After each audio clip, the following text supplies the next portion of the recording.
Enquanto apresenta seus reforços e demonstra mais apetite ainda no mercado, o Flamengo, ao mesmo tempo, sofre com rumores de possíveis saídas dos seus jogadores. No último dia, foi falado que Pedro pode ir para a Arábia e também que Chelsea deve vir com uma oferta irrecusável por Matheus França. Afinal de contas, quanto que é irrecusável? Quanto que vale o Matheus França, essa joia da base rubro-negra? Então vamos descobrir isso aqui, exercitando isso tecnicamente numa análise de mercado profissional que eu vou fazer aqui para vocês, tá bom? Então vem comigo falar sobre tática sem tatiquês.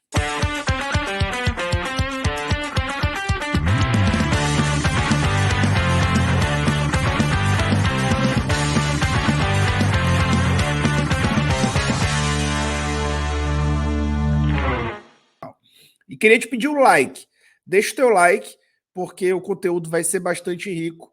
Se inscreve no canal para que a gente alcance os 50 mil inscritos até o fim do ano, que é a meta desse humilde canal aqui, tá bom? Então não se esqueçam de fazer isso, por favor, e ativar o sino de notificação.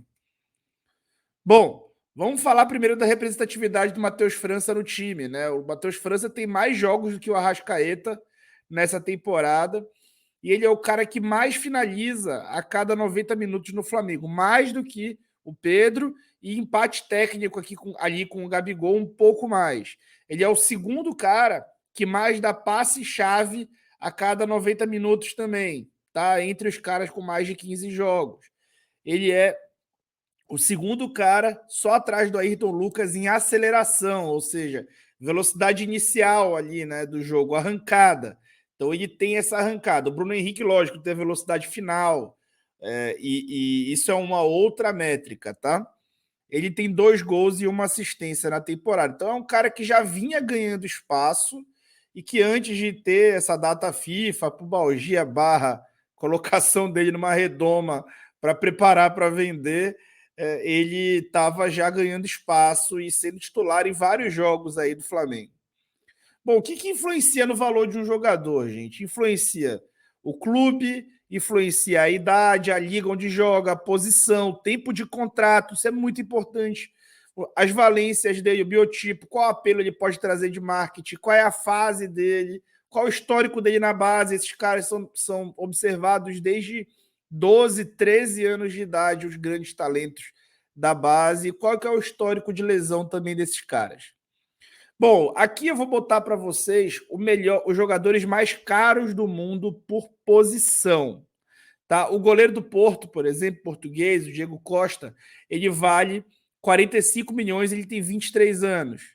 O lateral direito mais caro do mundo, segundo o Transfer Market, e aí é uma métrica de valor de mercado e não valor de venda. Então pode ser, por exemplo, que alguém chegue no Bayern com 70 milhões para comprar o Davis. Certamente o Bayern não vai vender, mas esse é o valor de mercado dele. E podem ser feitas compras ou vendas acima desse valor de mercado. O jogador de futebol ele não pode ser clonado. Ele é uma matéria, né, uma matéria-prima única. Cada jogador é um só, tem um único DNA. E ele pertence a alguém. Esse alguém pode estar numa situação de querer vender ou de não querer vender, de precisar vender ou de não precisar vender. Então, quem compra algo, compra a qualidade, o valor e compra também o preço e a vontade de vender de quem detém aquela posse. Então, o Davis, por exemplo, vale 70 milhões, tem 22 anos, o Rubem Dias vale 80 milhões, é o zagueiro mais caro do mundo. O Declan Rice, né, o volante mais caro do mundo, com 24 anos, 90 milhões. O Jude Bellingham, 120 milhões, recentemente comprado por 103 milhões pelo Real Madrid, tem 20 anos, é o meia mais caro do mundo, é a posição do Matheus França. O ponta direito mais caro do mundo é o Saka, com 120 milhões. Os 2 atacantes mais caros do mundo, primeiro e segundo atacante, Mbappé e Haaland, com 180 milhões. E o Vinícius Júnior é o ponta esquerda mais caro do mundo, com 150 milhões. Então vejam como o Bellingham, ele, apesar de ser o meia mais caro do mundo, ele é bem mais barato, ele custa 2/3 aqui do valor dos centroavantes ou atacantes mais caros do mundo. Isso não é à toa. Os atacantes e centroavantes eles têm um valor maior, tá? Eles têm um valor de mercado mais alto sempre. Aqui o mapa de calor do Matheus França e a notícia, né, do GE recente de que ele foi listado entre os 50 jovens mais promissores do mundo. Tudo isso faz parte do mapeamento que se faz dele e também do quanto que os empresários detêm poder sobre essa informação e conseguem colocar essa informação também baseada na qualidade dele, quanto esse cara passa a ser ali alimentado para ser vendido. Essa é a grande verdade, né? Existe toda uma especulação também por trás de cada matéria-prima, tá? De cada joia que é um atleta. O valor de mercado segundo o Transfer Market é 5 milhões, é porque também isso aí é de um jogador ainda pouco conhecido que atua no Brasil. Não vou falar igual ao auxiliar técnico do Palmeiras, fala que ninguém vê Campeonato Brasileiro. Não é pejorativo desse jeito, mas isso não deixa de ser uma verdade que o futebol brasileiro é pouco assistido na Europa. Aqui a gente vai falar das ligas mais gastadoras do mundo, de 2021 até o fim da última janela, tá? Então a gente vai ver que a Premier League, entre despesas e receitas, nesse período todo, é basicamente quem alimenta o futebol mundial. E ela é a única liga que compra mais do que vende em uma medida representativa. Ela compra 4 bilhões, comprou nesse período, 4 bilhões de euros a mais do que vendeu. A russa, a Major League Soccer e a Série A italiana também compraram mais do que vendeu, mas uma medida pequena, pouco valor, não suficiente para irrigar o futebol mundial. Enquanto isso, a Liga Brasileira, como exportação, ela só não tem a balança mais positiva do que a Liga Portuguesa, que vende 601 milhões mais do que compra e compra 550 milhões. Comprou 550 milhões. A brasileira comprou 366 milhões e vendeu 605, 239 a mais. Então, é uma medida semelhante de proporção, mas a Liga Brasileira ela é 1/3 só do saldo positivo que a portuguesa dá. E aí, nessa temporada, essa janela já abriu e ela está com tudo, e ela tem um novo player, né? E um novo player que irriga o mercado também. É importante a gente entender a origem do dinheiro, né? A Liga Inglesa era sozinha que bancava o mercado. Agora, a Liga Saudita também banca o mercado.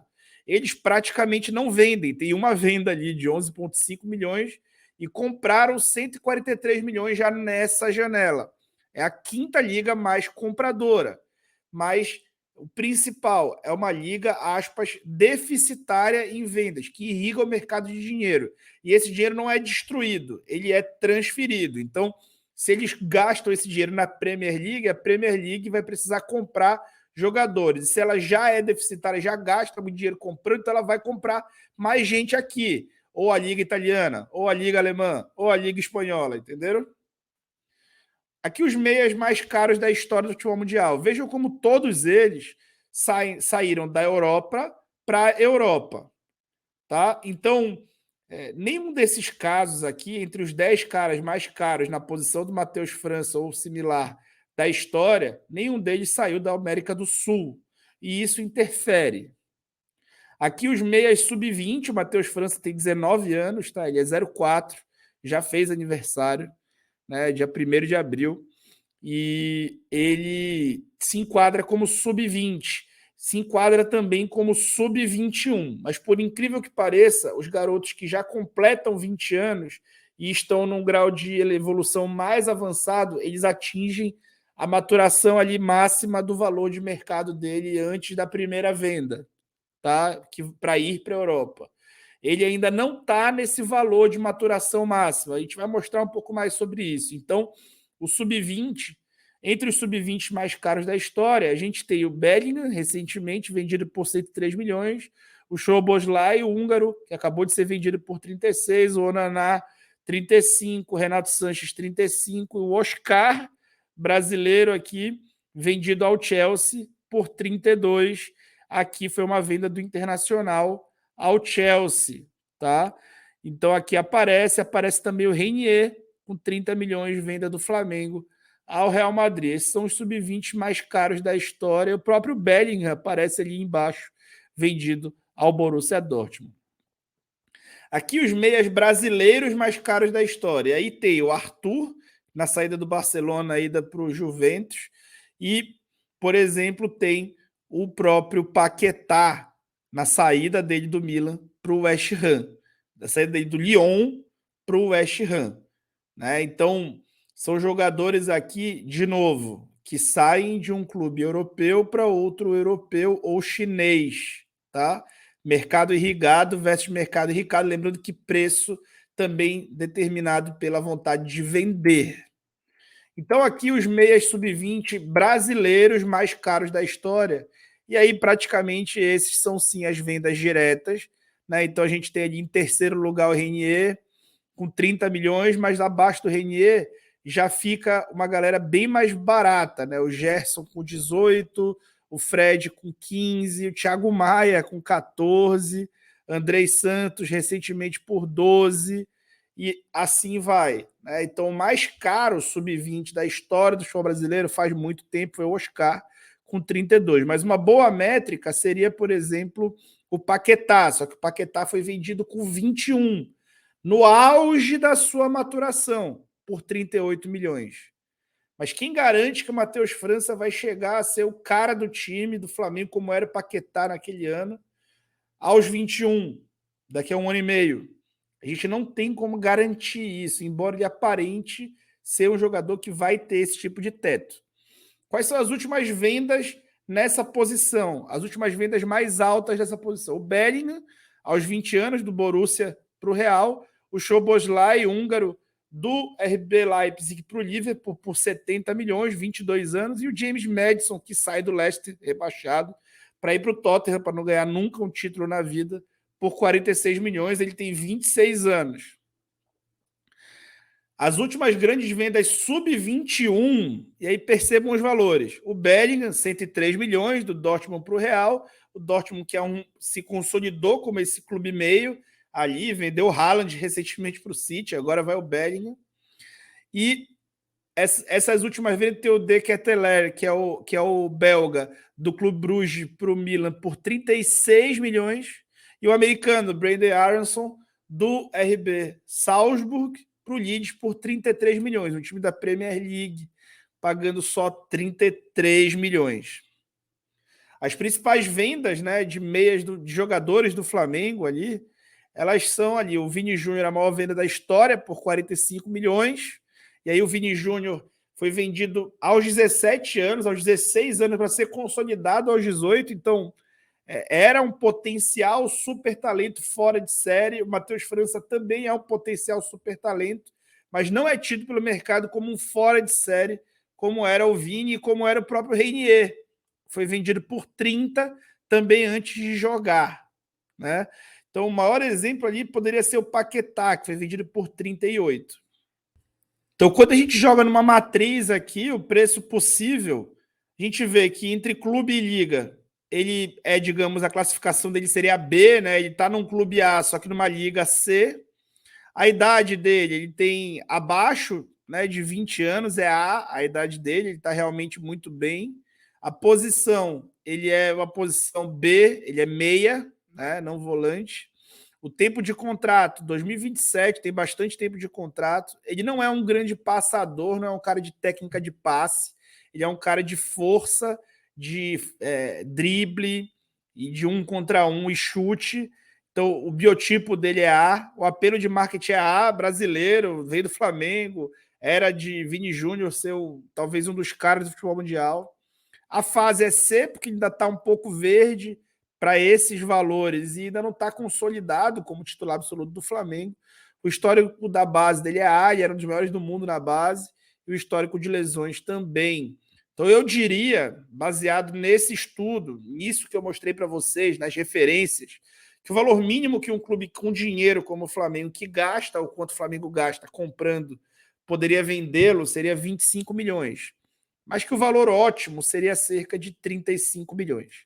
Na verdade, bom mesmo era manter ele por mais um ano e ter a certeza que ele iria prosperar, ou correr esse risco para ele prosperar. ele prosperando e sendo titular absoluto, no ano que vem as propostas chegariam a limites talvez a gente nunca tenha visto valores que viriam pelo Matheus França ou pelo próprio Vitor Hugo daqui a um ano, caso eles estejam consolidados como titulares do Flamengo.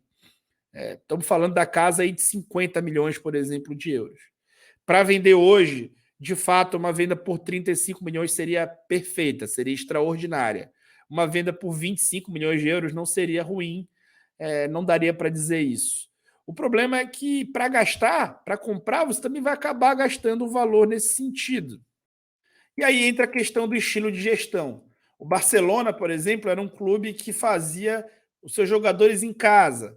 Lá em La Masia, tinha essa estratégia, essa cultura. Enquanto o Real Madrid contratava os galácticos para ganhar em marketing e ganhar imediatamente, resultados imediatos. O Flamengo está mais para Real do que para Barça. E aí entra um pouco do que aconteceu, do que é a história recente desse Flamengo vitorioso. É um Flamengo que transformou Vinícius Júnior, transformou Paquetá em dinheiro para contratar Gabigols, né? E ser campeão agora. Essa estratégia foi muito boa e muito inteligente para trazer o clube até aqui. Mas será que ela precisa se perpetuar no Flamengo? Será que o Flamengo nunca pode ser um clube já de um valor mais elevado, como é, por exemplo, o Benfica, como é o Borussia Dortmund? Eu sei que tem o fator do Flamengo não estar na Europa, mas o futebol está cada vez mais globalizado e o futebol brasileiro se tornou, sim, muito melhor competitivo, muito melhor taticamente e muito mais irrigado aqui de mão de obra de treinadores europeus que são capazes de depois levar esses caras para lá, para onde jogam. Um exemplo não é nem o europeu, mas é o Sampaoli, que quando foi para o Olympique levou o Gerson, já numa idade que não era de revenda, para lá, por 20 milhões de euros. Então, é preciso entender o momento. Não sei te falar, sinceramente, se, apesar de ser uma boa venda, vender a 25 milhões ali, um valor ok, se valeria a pena vender o França por 25, um cara que pode ser um dos tops ali, para comprar o Claudinho por 20. Aí o saldo fica de 5 e é isso que faz a roda girar? Não me parece mais que seja sobre isso, mas sim sobre prontidão de atletas para ajudar. Será que o Claudinho está mais pronto para fazer a diferença pelo Flamengo do que o Matheus França? Eu sinceramente não sei. O jogador que vem de fora ainda tem o fator adaptação. Fator esse que parece estar evoluindo a cada jogo para os garotos do Flamengo. Acho que pode ser hora de repensar. E eu tentaria pensar bastante antes de realizar a venda. E você, venderia? Não venderia? Comenta aí. E não se esquece de deixar o like e se inscrever no canal. Fui!